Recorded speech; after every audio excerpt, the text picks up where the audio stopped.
नमस्कार दोस्तों, स्वागत है आप सभी का पाथफाइंडर पर। दोस्तों, पहलगाम हमले को अवेंज करने के लिए भारत ने ऑपरेशन सिंदूर को ऑलरेडी कैरी आउट कर लिया है एंड उसको लेकर अब दोस्तों कुछ डिटेल्स हैं जो कि धीरे धीरे सामने आना शुरू हो चुकी हैं। सबसे पहले तो जो हमने 9 लोकेशंस को यहाँ पे टारगेट किया था उसमें से एक बहुत ही ज़्यादा इम्पॉर्टेंट लोकेशन जो कि इंडिया ने जिसको टारगेट किया था वो दोस्तों पाकिस्तान में जो जगह थी जिसका नाम था बहावलपुर, उसके ऊपर हमने बेसिकली एक एयर स्ट्राइक को कैरी आउट किया था। आप लोग यहाँ पे ये वाली लोकेशन को देख सकते हैं। ये काफ़ी दूर भी आपको देखने को मिल जाती है फ्रॉम दी LOC, लेकिन उसके बावजूद हमने बहावलपुर को भी यहाँ पे निशाने पे लिया था। इस चीज़ को लेकर जो रीजनिंग है वो सामने आ चुकी है। दोस्तों, पाकिस्तान का जो बहावलपुर है वो असल में पाकिस्तान का जो वेरी वेल नोन जैश ए मोहम्मद जो टेरर आउटफिट है वो वहीं पर हमें उसका मुख्यालय देखने को मिलता है। उसका एक बहुत बड़ा कॉम्प्लेक्स था, मुख्यालय छोड़िए इतना बड़ा कॉम्प्लेक्स था, बड़े बड़े फंक्शंस होते थे। पाकिस्तानी आर्मी के, पाकिस्तानी गवर्नमेंट के लोग इन फंक्शंस में हिस्सा लेते थे एंड वहीं पर हमने उसी कॉम्प्लेक्स को कंप्लीटली ख़त्म कर दिया है। The complex has been now reduced to mere rubble by the Indian Army and उसके साथ में अब दोस्तों ये भी डेवलपमेंट सामने आ रही हैं कि जिस टाइम पर इंडिया अपनी इन स्ट्राइक्स को कैरी आउट कर रहा था उसी टाइम पर पाकिस्तान की तरफ से एक Chinese made JF-17 fighter aircraft वो इंडियन एयर स्पेस में एंट्री करने की दोस्तों यहाँ पर कोशिश कर रहा था POK की तरफ से। लेकिन क्योंकि हमारा आकाश एयर डिफेंस सिस्टम वहीं पे डिप्लॉयड था, उसने दोस्तों JF-17 को इंडियन एयर स्पेस में एंट्री करने से पहले ही बेसिकली वहाँ पर हवा में ही डिस्ट्रॉय कर दिया है। कई सारी वीडियोस भी इस चीज़ को लेकर सामने आई हैं, लेकिन अभी एक ऐसा माहौल बना हुआ है कि मल्टीपल वीडियोस सामने आ रही हैं। कौन सी क्रेडिबल है कौन सी नहीं, we can not be very sure, लेकिन हाँ ये एक कंफर्म्ड रिपोर्ट सामने आई है कि हमने पाकिस्तान का JF-17 फाइटर एयरक्राफ्ट भी यहाँ पर दोस्तों डिस्ट्रॉय कर दिया है। इन्हीं दोनों चीज़ों के बारे में हम लोग चर्चा करने वाले हैं। And while I am making this video दोस्तों, पाकिस्तानी आर्मी के द्वारा एक प्रेस कॉन्फ्रेंस भी किया जा रहा है जिसके बदले में इंडिया ने अपनी फाइनल एंड सेकंड वार्निंग को भी यहाँ पे पाकिस्तान को इशू कर दिया है। उसके बारे में चर्चा भी करेंगे कि क्या एग्जैक्टली यहाँ पे भारत ने कहा है in response to what Pakistan is now saying and doing. आइए शुरू करते हैं मेरे साथ। मेरा नाम है अनिरुद्ध। यदि आप लोग हमें फॉलो करना चाहते हैं, हमारे लेक्चर्स के अपडेट्स को प्राप्त करना चाहते हैं तो यहाँ पर दिए गए टेलीग्राम चैनल्स के माध्यम से ऐसा कर सकते हैं। दोस्तों, आगे बढ़ने से पहले आपको बताना चाहूँगा कि आपकी UPSC परीक्षा की तैयारी को आसान और अफोर्डेबल बनाने के लिए अनअकैडमी ने सभी UPSC से संबंधित रिसोर्सेज को निःशुल्क अवेलेबल करवा दिया है। फिर भले वो मंथली करंट अफेयर्स मैगजीन्स हों, प्रीवियस ईयर क्वेश्चंस हों, NCERT नोट्स की समरीज हों या प्रीलिम्स के फ्री मॉक टेस्ट हों, इन सभी चीज़ों के जो लिंक्स हैं वो नीचे डिस्क्रिप्शन बॉक्स में दिए गए हैं। कोई भी डाउट है, कोई भी क्वेरी है, आप लोग सीधा स्क्रीन पे दिए गए फ़ोन नंबर्स पे फ़ोन कर सकते हैं और हमारी काउंसलिंग टीम आपको असिस्टेंस प्रोवाइड करवा देगी। All right, directly coming to the news, क्या देखने को मिला है दोस्तों? कल रात को जब इंडिया के द्वारा 9 अलग अलग यहाँ पे स्ट्राइक्स को कैरी आउट किया गया था, उसी टाइम पर डेवलपमेंट्स सामने आ रही थी कि पाकिस्तान का जो आपको मालूम होगा जो उन्होंने चाइना से खरीदा हुआ फाइटर जेट है, हंटर जेट है JF-17, उसको वो दोस्तों इंडियन एयर स्पेस में इंट्रूड करवाने की कोशिश कर रहे थे। लेकिन थैंकफुली कह लीजिए, फॉर्चुनेटली कह लीजिए, हमारे आकाश एयर डिफेंस सिस्टम के रेडार ने उस JF-17 के साइंस को पकड़ लिया, उसके सिग्नल्स को पकड़ लिया एंड जैसे ही वो इंडियन एयर स्पेस में दोस्तों एंट्री उसने ली, immediately it was shot down in Pulwama Pampore. आप लोग यहाँ पे देखिए, ये वाली रिपोर्ट्स सामने आ रही हैं कि इसको पुलवामा के पैम्पोर में यहाँ पे मार गिराया गया है। आप लोग यहाँ पर खबर भी देख सकते हैं, ये अपडेट्स आ चुके हैं। चीनी JF-17 का निकला दम आकाश मिसाइल से भारत ने मार गिराया पाकिस्तान का दूसरा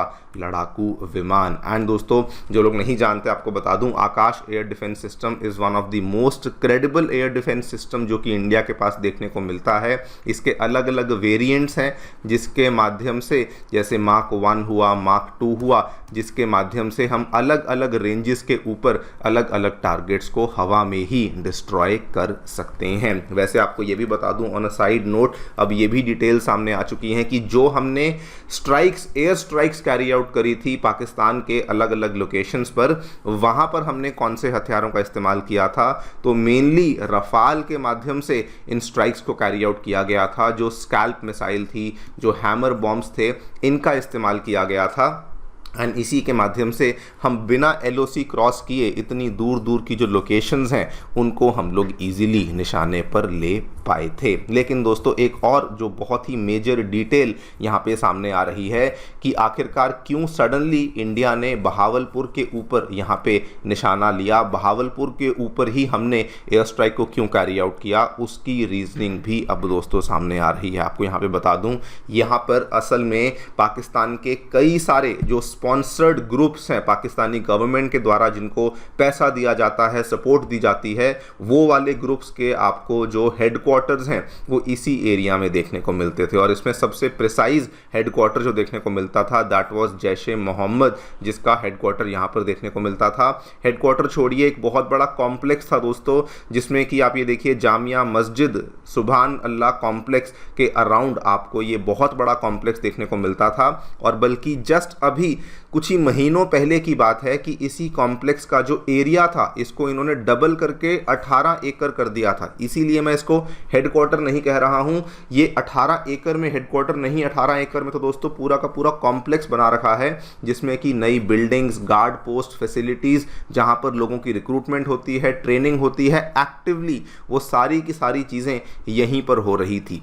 एंड ये चीज़ को भी कंफर्म किया गया था फरवरी 2025 में कि यहाँ पर पब्लिक इवेंट हुआ था जिसमें पाकिस्तानी आर्मी के, पाकिस्तानी गवर्नमेंट के लोग शामिल थे। एंड वहीं पर अब इंडिया के द्वारा उसी कॉम्प्लेक्स को डिस्ट्रॉय किया गया है। जो भी वहाँ पर इतना बड़ा इन्होंने सेटअप किया था वो कंप्लीटली हमने वहाँ पर डिस्ट्रॉय कर दिया है। It has now been reduced to rubble. And दोस्तों ये होने के बाद इंडिया ने in a very mature move, सबसे पहले तो हमने यहाँ पर प्रेस रिलीज जारी कर दी है कि नो पाकिस्तानी सिविलियन, इकोनॉमिक और मिलिट्री टारगेट्स को हमने किसी भी तरीके से हिट किया है। एंड साथ में हमने दोस्तों जो अलग अलग कंट्रीज़ हैं, US, UK, Saudi Arabia, Russia, इनको भी लूप में ले लिया है कि हमने यहाँ पे एग्जैक्टली क्या किया है एंड किस किस के ऊपर बेसिकली अटैक को कैरी आउट किया है। इनफैक्ट इंडिया ने अपनी रिलीज में ये भी कहा है कि ये जो मल्टीपल स्ट्राइक्स हमने यहाँ पे करी हैं, this is not just because कि पहलगाम में हमला हुआ, ये हमने पुराने जो भी प्रॉब्लम्स पाकिस्तान कैरी आउट करता आया है उन सभी चीज़ों का बदला लिया गया है। इसीलिए हमने मल्टीपल जगहों के ऊपर इन स्ट्राइक्स को यहाँ पर कैरी आउट किया है। लेकिन आपको बता दूं पाकिस्तान दोस्तों ऑब्वियसली जैसा वो है सुधरने का नाम नहीं ले रहा है। अभी भी जैसे हमारी तरफ से ये डेवलपमेंट्स हो रही हैं, पाकिस्तान की तरफ से LOC के अक्रॉस रैपिड फायरिंग शुरू कर दी गई है, जिसमें कि मैं आपको बता दूं ये कल रात की ही बात है। उनके द्वारा जो ये अंधाधुंध फायरिंग यहाँ पर करी गई है, कई सारे अगेन मासूम लोग, कई सारे निहत्थे लोग जो हैं वो जम्मू कश्मीर के पूंछ डिस्ट्रिक्ट में उन्होंने अपनी जान ऑलरेडी खो दी है। लेकिन वहाँ पर ऑब्वियसली इंडियन आर्मी भी रिटेलिएट कर रही है। इंडियन आर्मी ने साफ साफ कह दिया है we are responding in equal measure, यानी कि जो भी यहाँ पे हुआ है उसका बदला भी हम लोग इनके साथ जल्दी ही लेने वाले हैं। वैसे इस पूरी चीज़ को लेकर पाकिस्तानी आर्मी की तरफ से एक प्रेस कॉन्फ्रेंस को कैरी आउट किया जा रहा है, जिसमें कि उनके जो प्रवक्ता हैं, स्पोक्स पर्सन हैं, वो आप देखिए स्टेटमेंट क्या दे रहे हैं। वो इस चीज़ को अभी भी रोकना नहीं चाहते हैं। उनके द्वारा स्टेटमेंट दिया गया है कि ये cowardly unjustified act of the enemy will be responded strongly by the Pakistani army. ये स्टेटमेंट पाकिस्तानी आर्मी के जो प्रवक्ता हैं उनके द्वारा दिया गया है। नाउ दोस्तों ये स्टेटमेंट देने से पहले ही इंडिया ने साफ साफ बोल दिया था कि अगर पाकिस्तान ने रिटेलिएट किया, अगर इन स्ट्राइक्स के बदले में पाकिस्तान ने कुछ भी यहाँ पर बड़ा ऑपरेशन किया तो वो वार्निंग आपके लिए आखिरी होगी। आप खुद ही अपने लिए वार्निंग दे रहे होंगे, बिकॉज उसके बाद हम लोग फिर माफ़ नहीं करेंगे। फिर बड़े बड़े हमले आपकी अलग अलग जगहों पे इंडिया के द्वारा किए जाएंगे। देखते हैं दोस्तों क्या होता है। जैसे जैसे डेवलपमेंट सामने आ रही हैं आपके सामने हम लोग पेश कर रहे हैं। आप लोग अपनी राय डेफिनेटली बताएं कमेंट सेक्शन में। Thank you so much for listening. Stay tuned and